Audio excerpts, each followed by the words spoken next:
اللہ تعالیٰ کے کچھ رولز اور ریگولیشنز ہیں، جو ان کو وائلیٹ کرے گا اس کے اوپر اللہ تعالیٰ کا وہ رول اپلائی ہو جائے گا۔ مثلا جو شخص بھی سخت سردیوں کی رات میں ننگے پاؤں ٹھنڈے فرش پہ پھرے گا تو اس چیز کے چانسز ہیں کہ اس کو ٹھنڈ لگ جائے۔ اب وہ یہ تو نہیں کہہ سکتا میں نے دعائیں پڑھی ہوئی ہیں۔ دعا کا اثر اس وقت تک ہے جب تک آپ اپنے اوپر خود تقدیر غالب نہ کر لیں۔ اگر کوئی دعا پڑھ کے تو سانپ کے منہ میں ہاتھ دے دیتا ہے تو دعا کا کوئی اثر نہیں ہوگا، کیونکہ ان ساری دعاؤں کے ساتھ آتا ہے ناگہانی آفات جو انسان نے خود اپنے اوپر اپلائی نہ کی ہوں۔ اب ایک بندہ کہ جی میں بسم اللہ پڑھ کے ساکٹ میں 2 انگلیاں دے دوں تو انشاءاللہ اوپر ہی پہنچے گا۔ ہاں آپ کو کہانیاں کرائی گئی ہیں کہ حضرت خالد بن ولید نے بسم اللہ پڑھ کے زہر پی لیا تھا۔ یار آپ کی عقل کام کرتی ہے کہ خالد بن ولید رضی اللہ تعالیٰ عنہ اس طرح کی غیر شرعی حرکت کریں؟ صحیح بخاری کے اندر موجود ہے، ایک یہودیہ نے نبی علیہ السلام کی دعوت کی، ابو داؤد میں بھی بڑی ڈیٹیل کے ساتھ یہ واقعہ آتا ہے، اور اس نے آپ علیہ السلام کے کھانے میں بھونی ہوئی بکری جو کہ آپ کو پسند تھی اس کے اندر زہر ملا دیا۔ آپ علیہ السلام نے جب کھانا شروع کیا تو آپ کے ساتھ باقی صحاب بھی تھے، تو جیسے ہی آپ نے لقمہ زبان پہ رکھا تو اس لقمے نے بول کے کہا کہ یا رسول اللہ مجھے آپ نے نہیں نگلنا، میرے اندر زہر ہے، تو آپ نے وہ تھوک دیا۔ لیکن اس دوران کئی صحابہ جنہوں نے ایک ایک لقمہ چکھ لیا تھا ان میں سے کئی صحابہ شہید ہو گئے اس زہر کی وجہ سے، اور اس کے قصاص میں اس عورت کو قتل بھی کروایا گیا، ظاہر اس نے زہر دیا تھا۔ تو اسے پوچھا گیا بھی تم نے یہ کیوں کیا ہے؟ تو اس نے کہا کہ میں نے چیک کرنا تھا آپ اللہ کے رسول ہیں یا نہیں، اگر آپ اللہ کے رسول ہیں تو اللہ آپ کو بتا دے گا، اور اگر آپ اللہ کے رسول نہیں ہیں تو آپ سے ہماری جان چھوٹ جائے گی۔ خیر ایمان کی دولت پھر بھی نہیں ان کو نصیب ہوئی اس واقعے کے بعد بھی۔ جس طرح ہم یہاں لوگوں کو ان کے بزرگوں کی بابوں کی کفری عبارتیں بھی دکھا دیتے ہیں نا، پہلے تو بڑے وثوق سے کہہ رہے ہوتے ہیں کہ جی بالکل غلط ہے، جب دیکھ لیتے ہیں آپ کہتے ہیں آپ بتاؤ، پھر آنکھیں بند کر لیتے ہیں۔ تو یہ مینٹالٹی شروع سے۔ تو اب مجھے بتائیں صحابہ کرام جو ساتھ نبی علیہ السلام کی موجودگی میں بغیر بسم اللہ کے وہ کھانا کھا رہے تھے وہاں پہ، تو کیوں شہید ہو گئے؟ زہر کا اثر ہو جاتا ہے، جس کی موت لکھی ہوئی ہے وہ اس طریقے سے آ جانی، موت نہیں ٹل سکتی۔ اور پھر صحیح بخاری میں یہ آتا ہے کہ 4 سال تک نبی علیہ السلام کو اس زہر کی وجہ سے تکلیف رہی، حتیٰ کہ آپ کی وفات بھی اسی میں ہوئی ہے، کیونکہ آپ کو اللہ تعالیٰ نے اس طرح دشمنوں کے ہتھے تو نہیں چڑھنے دینا تھا۔ کتب اللہ لأغلبن انا ورسولی، اللہ نے یہ طے کر دیا کہ میں اور میرے رسول غالب رہیں گے، تو اس کے تحت اللہ نے آپ کو اسپیشل پروٹیکشن دی۔ لیکن آپ کی خواہش تھی، صحیح بخاری میں حدیث ہے، میری خواہش ہے اللہ کی راہ میں قتل کیا جاؤں، پھر زندہ کیا جاؤں، پھر قتل کیا جاؤں، پھر زندہ کیا جاؤں، پھر قتل کیا جاؤں، پھر زندہ کیا جاؤں، پھر قتل کیا جاؤں۔ تو یہ خواہش اللہ تعالیٰ نے انڈائریکٹلی پوری کر دی اور آپ کو شہادت کے مرتبے تک پہنچایا۔ میرا یوٹیوب پہ ایک کلپ بھی اپلوڈڈ ہے، کیا نبی علیہ السلام شہید ہوئے تھے، اس میں یہ ساری احادیث بتائی ہیں، باقاعدہ ان کو ڈسپلے کروایا ہے، ایک ایک کا JPG دکھایا ہے کہ یہ اس طریقے سے یہ معاملہ ہوا تھا۔ تو وہ زہر کا اثر واپس آیا۔ بخاری کے الفاظ ہیں، عائشہ کہتی ہیں کہ نبی علیہ السلام مجھے کہتے تھے کہ وہ غزوہ خیبر کے موقع پر جو میں نے گوشت کھایا تھا آج میری رگیں کاٹ رہا ہے، اور نبی علیہ السلام کو اللہ نے آنری طور پہ شہادت کے درجے کے اوپر فائز کیا اللہ کے حکم سے، یعنی اس کا زہر واپس آ گیا، ورنہ جو شہید ہونے والے تھے وہ تو اسی وقت ہی ہو گئے تھے۔ لیکن نبی علیہ السلام 4 سال تک سروائیو کیا، اللہ تعالیٰ نے اس اثر کو واپس لے کے آئے۔ تو کوئی نقصان اس طریقے سے نہیں پہنچا سکتا الا یہ کہ کسی کے مقدر میں ہو۔ تو یہ جھوٹے واقعات ہیں کہ بسم اللہ پڑھ کے زہر کھا لیا۔ تقدیر کو جو اپنے اوپر غالب کرے گا اس کے اوپر کوئی وظیفہ اثر نہیں کرے گا، یہ ذہن میں رکھنا ہے۔ یہ ناگہانی آفات کے لیے ہوتا ہے، اور ناگہانی آفات بھی ادر دین موت، موت نہیں ٹلے گی۔ موت اور بڑھاپا یہ 2 ایسی چیزیں ہیں جن کا کوئی میڈیکل علاج بھی نہیں ہے، اور نبی علیہ السلام کی آپ طب نبوی کے اوپر حدیث اٹھا کے دیکھیں تو ہمیشہ آپ کو ملے گا کہ موت اور بڑھاپے کے علاوہ ہر مرض کی دوا اللہ نے رکھی ہوئی ہے۔ لیکن بڑھاپا اور موت آج بھی نہیں ہے سر، کوئی بڑھاپا نہیں کم۔ اگر کوئی شخص اپنی سکن سرجری کرا بھی لے تو اس کے اندر اعضاء کی عمر تو پوری ہو چکی ہوتی ہے، صرف چہرے کو مینٹین کیا ہے نا اس نے، وہ بھی کس حد تک، وہ کتنے بھدے لگ رہے ہوتے ہیں آپ کو پتہ ہی ہے جو زبردستی اس طرح کی سکن ٹائٹ کرواتے ہیں. اور اگر آپ کا لیونگ سٹینڈرڈ درست نہیں ہوگا تو میرے بھائی کئی لوگ ہیں جن کی عمر تو 40 سال ہے لیکن ان کے گردے 60 سال کے ہو چکے ہیں کیونکہ انہوں نے خوراک صحیح استعمال نہیں کی. ان کا معدہ ہو سکتا ہے 70 سال کا ہو چکا ہو، اس طرح کی باہر کی گندی غذائیں انہوں نے کھائی ہیں کہ جتنا اس نے ٹیمپر ہونا تھا 40 سالوں میں، 70 سالوں کے اندر وہ 40 سال میں ہی ہو گیا. تو اس کو کہتے ہیں انسان کی ہر عضو کی ایک میڈیکل لائف ہوتی ہے. تو یہ اللہ تبارک و تعالیٰ نے ایک سسٹم رکھا ہوا ہے. اور آپ دیکھیں کہ یہ لوگ کہتے ہیں بسم اللہ پڑھ کے زہر کھا لیا. سر بسم اللہ پڑھ کے ساکٹ میں 2 انگلیاں دیں نا پھر میں مانوں. زہر تے لیبارٹری تہاڈی مرضی دیاں رپورٹاں دے گی، ٹھیک ہے، زہر شہر چھوڑو، بسم اللہ پڑھو اور ساکٹ میں 2 انگلیاں دو اور ننگے پاؤں زمین پہ کھڑے ہوئے نا، تھلے ربڑ والی چپر پائی ہوئے، پھر میں دیکھنا. سر امام بخاری نے باقاعدہ صحیح بخاری میں باب باندھا ہے کہ یہ بسم اللہ پڑھ کے زہر نہیں کھایا جا سکتا. اس میں وہ حدیث لے کے ہیں خودکشی والی کہ جو شخص اپنے پیٹ میں خنجر مار کے خودکشی کرے گا یا آگ میں کود کے کرے گا یا زہر کھا کے کرے گا تو دوزخ میں اسے وہی عذاب دیا جائے گا. اس پہ امام بخاری نے باب باندھا ہے کہ کوئی شخص زہر نہیں کھا سکتا یہ جانتے ہوئے کہ اس میں زہر ہے. ایک کہتے ہیں خالد بن ولید نے پی لیا تھا، بالکل کہانی ہے، جھوٹ ہے. ناگہانی آفت وہ ٹل سکتی ہے دعاؤں کی برکت سے، لیکن اگر آپ اعوذ بکلمات اللہ التامات من شر ما خلق یا بسم اللہ الذی لا یضر والی دعا پڑھ کے تو جا کے کوبرے کے منہ میں ہاتھ دے دیں گے تو انشاءاللہ نہیں بچیں گے. یہ آپ اپنے اوپر تقدیر خود غالب کروا رہے ہیں. ناگہانی آفت ٹلے گی اور موت بھی نہیں ٹلے گی. سر یہ ذہن میں رکھیے گا. سنن نبی داؤد میں حدیث ہے، کچھ صحابہ نے کہا، ترمذی میں بھی، یا رسول اللہ ہم جب بیمار ہوتے ہیں تو علاج کروایا کریں. تو آپ فرمایا کروایا کرو، کیونکہ اللہ نے کوئی ایسی بیماری نازل نہیں کی سوائے موت اور بڑھاپے کے کہ جس کا علاج نہ ہو. سر دیکھ لیں بڑھاپے کا علاج آج بھی نہیں. آپ سکن اپنی سیدھی کروا لیں لیکن میڈیکلی آپ کے گردوں کی وہ 60 سال کی زندگی کو کوئی ڈاکٹر 30 پہ نہیں لا سکتا جن کا لیونگ سٹینڈرڈ درست نہیں ہے. تو آپ دیکھیں عمر 40 سال ہوتی ہے لیکن ان کے گردے 60 سال جتنے ہو چکے ہوتے ہیں غلط خوراکوں کی وجہ سے. جاپان میں اس وقت بھی آلموسٹ 55,000 ایسے لوگ ہیں جن کی عمر 100 سال سے زیادہ ہے. میں نے پاکستان میں 55 نکالنے میں مشکل ہو جائیں گے کیونکہ وہ اپنی میڈیکل لائف کو انجوائے کر رہے ہیں. یہ اللہ نے دانت آپ کے 100 سال تک کے لیے ڈیزائن کیے ہیں. کئی لوگ ہیں جن کا ایک دانت بھی نہیں گرتا، کئی لوگوں کے 50 سال کی عمر میں گر جاتے ہیں. میڈیکل لائف وہ اپنی انجوائے کر چکے ہوتے ہیں. تو اپنی صحت کا خیال رکھیں. ٹی وی چینل پر ایک خاتون کی طرف سے سوال کیا گیا کہ سیدنا خالد ابن ولید رضی اللہ تعالی عنہ نے زہر پی لیا اور ان پر زہر کا کوئی اثر نہیں ہوا. اس واقعے کا ریفرنس اور حوالہ پیش کریں.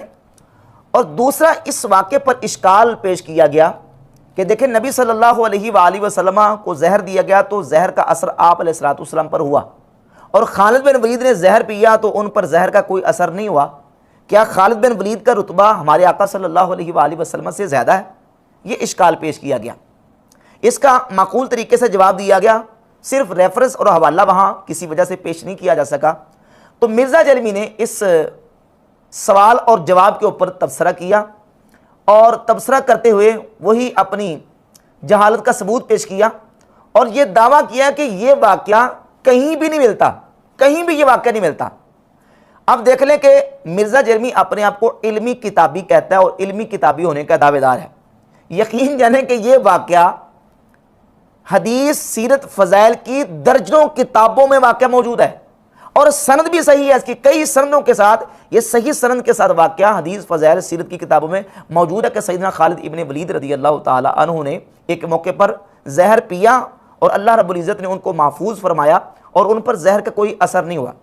سب سے پہلے تو ہم اس پر دیکھیں گے کہ یہ واقعہ کن کن کتابوں میں ائمہ محدثین نے ذکر فرمایا اور پھر اس پر کیے گئے اشکال کا انشاءاللہ تحقیقی جواب میں پیش کروں گا. اس سلسلے میں حوالہ پیش کرتا ہوں امام ابو بکر ابن ابی شیبہ کی کتاب المصنف. امام بخاری کے استاذ امام ابو بکر ابن ابی شیبہ المتوفی 235 ہجری اپنی کتاب المصنف میں روایت نمبر 34,419 لے کے ہے۔ دوسرا حوالہ امام احمد ابن حنبل کی کتاب فضائل الصحابہ، امام احمد ابن حنبل 241 ہجری میں فوت ہوئے اور انہوں نے اپنی کتاب فضائل الصحابہ میں 1480 نمبر یہ روایت، یہ واقعہ اپنی کتاب میں ذکر فرمایا، اور مرزا کہتا ہے یہ واقعہ کہیں ملتا ہی نہیں۔ یہ تیسرا حوالہ ہے مسند ابی یعلا، اس میں روایت نمبر 7181 موجود ہے۔ لیکن یہ زہر والا تو کہیں پہ بھی نہیں ملتا کہ آپ نے بسم اللہ پڑھ کے زہر کھا لینا ہے۔ تیسرا حوالہ امام ابو القاسم سلیمان ابن احمد طبرانی کی کتاب المعجم الکبیر للطبرانی، 2 سندوں کے ساتھ امام طبرانی اس واقعے کو لے کے آئے، روایت نمبر 3718 اور 3719۔ یہ امام ابو نعیم الاصفہانی، ان کی کتاب ہے دلائل النبوہ، نبی کریم علیہ الصلوۃ والسلام کی نبوت کے دلائل کے اوپر، اس میں روایت نمبر 368، اور یہ امام ابو نعیم کی ایک دوسری کتاب ہے معرفت الصحابہ، معرفت الصحابہ میں روایت نمبر 2409 امام ابو نعیم لے کے، یہ تاریخ دمشق ہے، اس میں 3 سندوں کے ساتھ حافظ ابن عساکر اس واقعے کو لے کے ہے۔ یہ امام حیثمی کی کتاب ہے مجموع الزوائد، مجموع الزوائد میں امام حیثمی روایت نمبر 15884 لے کے آئے، اور اس کی سند کے حوالے سے کہتے ہیں کہ رجالہ رجال الصحیح وہو متصل، اس کے رجال صحیح کے رجال ہیں اور اس کی سند متصل ہے۔ یہ امام ابو بکر احمد ابن الحسین بہقی المتوفی 458 ہجری کی کتاب ہے دلائل النبوہ و معرفت احوال الصحابہ شریعہ، روایت نمبر 3095۔ یہ ہے امام ابن حجر اسقلانی کی کتاب الاصابہ فی تمییز الصحابہ، اس میں جلد 1 صفحہ 471 پہ، اور یہ کتاب ہے حافظ ذہبی کی سیر و اعلام النبلاء، جلد نمبر 3 صفحہ نمبر 229 پر۔ اور اس کے علاوہ یہ غیر مقلدین کے چوٹی کے امام و پیشوا ابن تیمیہ کا فتاوی ہے مجموع الفتاوی، جلد نمبر 11 اور صفحہ نمبر 277 اور 278 کے اوپر۔ اس کے علاوہ حافظ ابن حجر اسقلانی نے فتح الباری میں، امام عینی نے عمدۃ القاری میں، اور یہ حافظ ہبۃ اللہ اللالکائی المتوفی 418 ہجری اپنی کتاب شرح اصول اعتقاد اہل سنہ، جلد 2 صفحہ 439 اور روایت رقم ہے اس کا 100، اور یہ روایت کئی کتابوں میں ائمہ محدثین نے اس کو ذکر کیا کہ سیدنا خالد ابن ولید رضی اللہ تعالیٰ عنہ مقام ہیرا پر ایک مقام پہ پہنچے تو وہاں کے لوگوں نے آپ کو بتایا کہ یہاں لوگوں سے آپ نے بچ کے رہنا ہے، کہیں یہ لوگ آپ کو زہر نہ دے دیں۔ تو سیدنا خالد ابن ولید رضی اللہ تعالیٰ عنہ کی ذات اقدس کا جو اللہ رب العزت کی ذات پر توکل اور اللہ کی ذات پر بھروسہ اور تعلق مع اللہ تھا، اس کی بنیاد پر آپ نے فرمایا کہ وہ زہر لے کے تو آؤ، جس زہر کا مجھے تم ڈرا رہے ہو کہ یہ تمہیں زہر دے کے مار دیں گے۔ آپ کی بارگاہ میں وہ زہر پیش کیا گیا تو آپ نے اس کو اپنے ہاتھ پہ رکھا، وقال بسم اللہ، اللہ کا نام لیا، فاقتحمہ، اور گھونٹ بھرا فوراً منہ میں ڈالا، 1 منٹ نہیں لگایا، فلم یضرہ باذن اللہ شیئا، اللہ رب العزت کے اذن سے اس زہر نے آپ پر کوئی اثر نہیں کیا۔ یہ المصنف ہے امام ابن ابی شیبہ کی کتاب، اس میں روایت نمبر 34419۔ اس روایت کے نیچے ایک عرب محقق ہیں شیخ عوامہ، وہ لکھتے ہیں ہوا عند الطبرانی فی الکبیر اسنادہ صحیح متصل۔ یہ روایت طبرانی کبیر میں بھی 2 سندوں کے ساتھ موجود ہے، جس کا میں حوالہ پیش کر چکا ہوں۔ کہتے ہیں کہ اس کی سند صحیح ہے اور اس کی سند متصل ہے۔ یہ میرے پاس شرح اصول اعتقاد اہل سنہ کا جو نسخہ ہے دارالحدیث القاہرہ مصر سے چھپا، اس میں 439 نمبر صفحہ رقم نمبر 100، اس کے محقق سید عمران جو عرب محقق ہے وہ لکھتے ہیں صحیح اخرجہ الطبرانی فی الکبیر، یہ روایت صحیح ہے، اس کو طبرانی نے اپنی کتاب المعجم میں ذکر کیا۔ ان اجلہ ائمہ محدثین نے اپنی حدیث اور سیرت و فضائل کی کتابوں میں سیدنا خالد ابن ولید رضی اللہ تعالیٰ عنہ کے اس واقعے کو ذکر کیا، اور مرزا جیلمی جو اپنے آپ کو علمی کتابی کہتا ہے، فیک جعلی اور جھوٹا علمی کتابی، وہ کہتا ہے یہ واقعہ تو کہیں بھی نہیں ملتا۔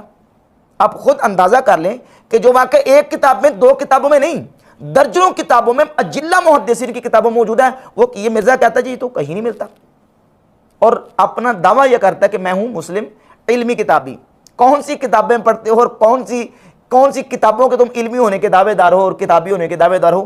اب جب بات آتی اس واقعے کی تو اس واقعے کے اوپر تبصرہ کرتے ہوئے اجلہ ائمہ اور محدثین نے اس واقعے کی صحت کو تسلیم کیا. ابن تیمیہ نے تسلیم کیا. حافظ ابن حجر عسقلانی فتح الباری شرح صحیح بخاری کی جلد نمبر 10 صفحہ نمبر 304 پہ لکھتے ہیں وقعت کرامت لخالد بن الولید. یہ جو زہر کا اثر ان پر نہ ہونا ہے یہ سیدنا خالد ابن ولید رضی اللہ تعالیٰ عنہ سے کرامت کے طور پر واقع ہوا. یہ امام بدر الدین عینی عمدۃ القاری میں لکھتے ہیں جلد 21 صفحہ نمبر 431 پہ کہتے ہیں قلت وقع ہاکذا کرامت لخالد. کہتے ہیں کہ یہ سیدنا خالد رضی اللہ تعالیٰ عنہ سے کرامت کے طور پر واقع ہوا. اور حافظ ذہبی نے تو قسم کھا کے کہا سیر الاعلام نبلا کی جلد 3 صفحہ 229 پہ کہتے ہیں قلت ھذہ واللہ الکرامۃ وھذہ شجاعہ. کہتے ہیں اللہ کی قسم یہ سیدنا خالد ابن ولید کی کرامت ہے اور یہ ان کی بہادری اور شجاعت ہے کہ جنہوں نے اس وقت اس علاقے کے کافروں کے سامنے اللہ رب العزت کی ذات پر توکل اور بھروسہ کرتے ہوئے ان کو للکارا اور ان کے سامنے یہ بالکل شجاعت اور بہادری کا مظاہرہ کیا اور یہ بات ان کے سامنے واضح کر دی کہ یہ جو زہر ہے اس کے اندر جو تاثیر ہے وہ اللہ نے پیدا کی ہے. اگر اللہ رب العزت اس زہر میں تاثیر نہ رکھے تو زہر کچھ بھی اثر نہیں کر سکتی, کیونکہ زہر میں ہلاک کرنے کا, شہد میں شفا دینے کا, آگ میں جلانے کا, پانی میں ڈبونے کا یہ جو اثر اور تاثیر ہے یہ اللہ رب العزت کی طرف سے ہے. اللہ رب العزت اس میں اثر ختم کر دے تو کوئی چیز نہ نفع دے سکتی ہے نہ نقصان دے سکتی ہے. اب اس وقت سیدنا خالد رضی اللہ تعالیٰ عنہ نے یہ اقدام جو کیا اس سے اللہ رب العزت نے ان سے یہ چیز صادر کرائی کرامت کے طور پر. ان سے کرامتاً یہ چیز واقع ہوئی.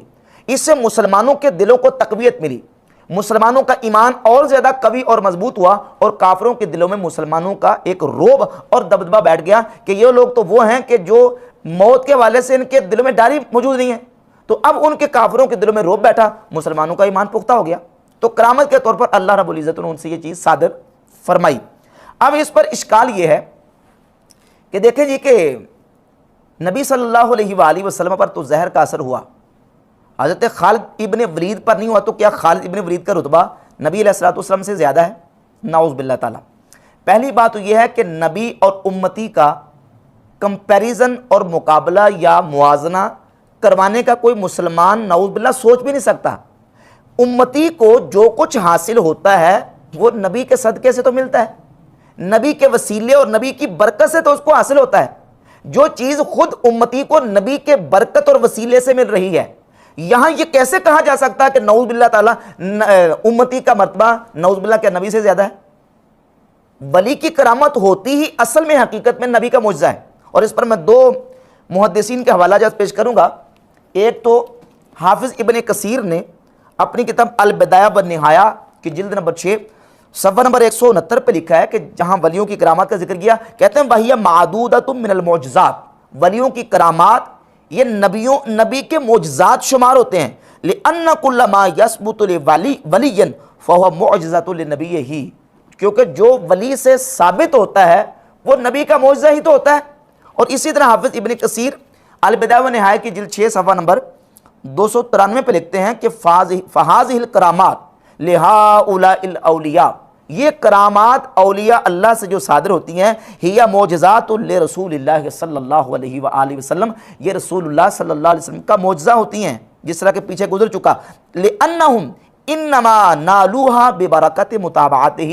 کیونکہ ولیوں کو یہ کرامتیں نبی کی اتباع کی برکت سے ملتی, نبی کی اطاعت کی برکت سے ملتی ہیں. یہ بات حافظ ابن کثیر نے بھی لکھی اور یہی بات امام ابو بکر احمد ابن الحسین بہقی نے دلائل النبوہ و معرفت و حوالے صاحب شریعہ کی جلد نمبر 6 صفحہ نمبر 44 پر اور صفحہ نمبر 49 پہ اسی بات کو بیان کیا کہ اللہ رب العزت جل شانہ اپنے نبی کو اعزاز عزت دینے کے لیے اور نبی کو مشرف فرمانے کے لیے نبی کے غلاموں اور نبی کے امتیوں سے اس طرح کی کرامات صادر فرماتا ہے.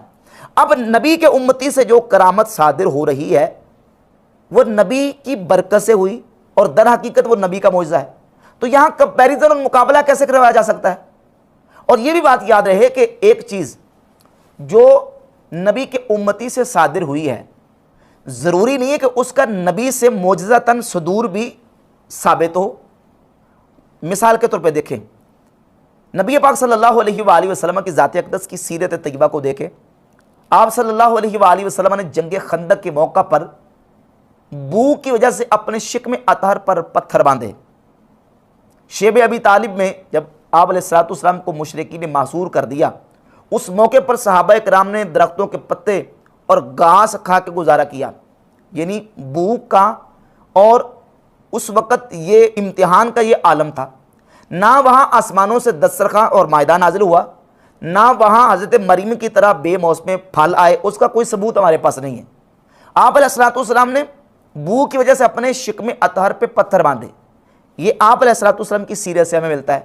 لیکن آپ ہی کے غلام سیدنا خبیب رضی اللہ تعالیٰ عنہ کے بارے میں صحیح بخاری میں 3045 نمبر حدیث موجود ہے کہ جس وقت مشرکین نے ان کو بیڑیوں میں جکڑا، ابھی وہ بیڑیوں میں جکڑے ہوئے تھے، اسیر تھے، کہ ان کے پاس بے موسم پھل آئے. وہ انگوروں کے گچھے ہاتھ میں پکڑے ہوئے بے موسم پھل کھا رہے تھے. یہ صحیح بخاری کی 3045 نمبر حدیث ہے. اب یہاں سے کوئی یہ کہے کہ حضرت خبیب کا رتبہ کیا میرے آقا صلی اللہ علیہ وسلم سے زیادہ ہے، تو کوئی کہہ ہی نہیں سکتا، کیونکہ خبیب رضی اللہ تعالیٰ عنہ کو یہ کرامت جو ملی ہے وہ نبی علیہ السلام کے صدقے سے تو ملی ہے، نبی علیہ السلام کی برکت سے ملی ہے. اور وہ حضرت خبیب کی کرامت دراصل حقیقت میں نبی کا معجزہ ہے، نبی کی برکت سے مل رہا ہے. وہ کبھی اللہ تعالیٰ معجزات نبی کے ڈائریکٹ ہاتھوں سے کرواتا ہے، اور کبھی اللہ تبارک و تعالیٰ نبی کے امتیوں کے ہاتھوں کرامت کے طور پر اس طرح کی خارق عادت چیزیں ظاہر کرواتا ہے جو در حقیقت نبی کا معجزہ شمار ہوتی ہیں. اسی طرح دیکھیں آپ کہ ایک چیز افضل کے لیے ثابت نہیں ہے لیکن مفضول کے لیے ثابت ہے. مثال کے طور پر سیدنا امیر حمزہ رضی اللہ تعالیٰ عنہ کو جنگ احد میں شہید کیا گیا اور آپ کے جسم اقدس کا مصلح کیا گیا. وہاں بظاہر حفاظتی کوئی تدبیر اور انتظام نہیں تھا، مصلح کیا گیا جسم اقدس کا. لیکن ان کے مقابلے میں دیکھیں صحیح بخاری میں 3045 نمبر حدیث ہے، حضرت سیدنا عاصم بن ثابت الانصاری رضی اللہ تعالیٰ عنہ، مشرکین نے ان کو شہید کر دیا ایک موقع پر، تو ان کے جسم کا مصلح کرنے لگے، ان کے اعضاء، ان کے ہاتھ پاؤں کو کاٹنے لگے. تو اللہ رب العزت نے ان کے جسم کی حفاظت فرمائی بیڑوں کو بھیج کر. پنجابی میں جسے پونڈ کہتے ہیں، وہ پونڈ اور بیڑیں آئیں اور بادل کی طرح ان کے جسم پر اور ان کی لاشوں کے اوپر چھا گئیں. اور اللہ رب العزت نے ان کے اجسام کی، ان کے جسموں کی ان کافروں سے مصلح کرنے کے حوالے سے حفاظت فرما دی. یہ حفاظت کا معاملہ جنگ احد میں سیدنا امیر حمزہ رضی اللہ تعالیٰ عنہ کے ساتھ نہیں ہوا. اللہ کی حکمت ہے، اس کی حکمت ہے، وہ جہاں چاہے اپنی جو وہ حکمت کا اظہار فرما دے اور جو چاہے وہ کرے. جنگ بدر میں اس نے مسلمانوں کی مدد کرنے کے لیے ہزاروں فرشتے بھیجے. جنگ احد میں فرشتوں کے آنے کا ثبوت ہے؟ ثبوت ہمارے پاس نہیں ہے. اب وہ جنگ بدر میں کیوں بھیجے، جنگ احد میں کیوں نہیں بھیجے، یہ اس کی حکمت ہے. تو ایک چیز وہ افضل سے صادر نہ کروائے، مفضول سے صادر کروا دے، تو اس کی حکمت ہے. کئی ایسی کرامات ہیں جو صحابہ کرام سے صادر نہیں ہوئیں لیکن تابعین سے ہوئی ہیں اور صحیح سند کے ساتھ وہ واقعات موجود ہیں. مثلا ابو مسلم عبداللہ بن صوب خولانی رحمۃ اللہ تعالی علیہ تابعی ہیں، بہت بڑے تابعی ہیں. ان کا پانی کے اوپر چلنا دلائل النبوہ میں امام بہقی نے صحیح سند کے ساتھ ذکر کیا کہ وہ پانی کے اوپر چلے. ان کو آگ میں اسود انسی نے ڈال دیا، اللہ رب العزت نے ان پر آگ کو گلزار فرما دیا، ٹھنڈا فرما دیا. یہ ان کی کرامت ہے. یزید بن نباتہ کے حوالے سے امام بہقی نے دلائل النبوہ میں ذکر کیا کہ ان کا گدھا مر گیا تو انہوں نے دعا کی، اللہ رب العزت نے ان کی دعا پر ان کے گدھے کو زندہ فرما دیا. یہ کرامات جو تابعین سے ثابت ہوئی ہیں، ان کا ثبوت صحابہ سے نہیں ملتا. تو اس کا مطلب یہ نہیں کہ تابعین کا مرتبہ صحابہ سے بڑھ گیا. کبھی ایک چیز مفضول سے ثابت ہو جاتی ہے، وہ افضل سے ثابت نہیں ہوتی. تو اس سے مفضول کا افضل سے زیادہ مرتبہ اور رتبے والا ہونا، یہ افضل ہونا ثابت نہیں ہوتا. تو سیدنا خالد ابن ولید رضی اللہ تعالیٰ عنہ سے یہ جو امر واقع ہوا، یہ ان کی کرامت کے طور پر اللہ تعالیٰ نے مسلمانوں کے ایمان کو مزید پکا کرنے کے لیے اور کافروں کے دلوں میں ان کا رعب ڈالنے